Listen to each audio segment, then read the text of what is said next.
What's up mga idol? Ang project nga pala natin ngayon ay isang pinto. Actually tapos na talaga itong pinto na ito. Pero ang gusto mangyari ng may-ari ay palagyan ito ng design. Kaya dinala niya dito sa atin. Kaya kung mapapansin nyo guys, may frame na siya. Tapos medyo may varnish na. At yan na nga guys, malapit na siyang matapos. So konting kembot na lang.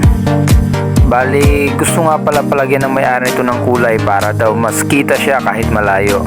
Para mas detailed pati yung design niya. So, ang design nga pala ginagawa natin ngayon ay layon. So, ayan. Bali, gumamit nga pala tayo dito ng acrylic paint para mabilis yung matuyo. At babarnisan na rin natin ito mamaya. Disclaimer lang guys, hindi po tayo masyadong expert pa sa pagpipintura.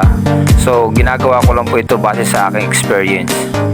Ayan po, malapit na po siya matapos. So maya maya lang po makikita nyo na po yung ating final output nito. So medyo kita naman na po siya.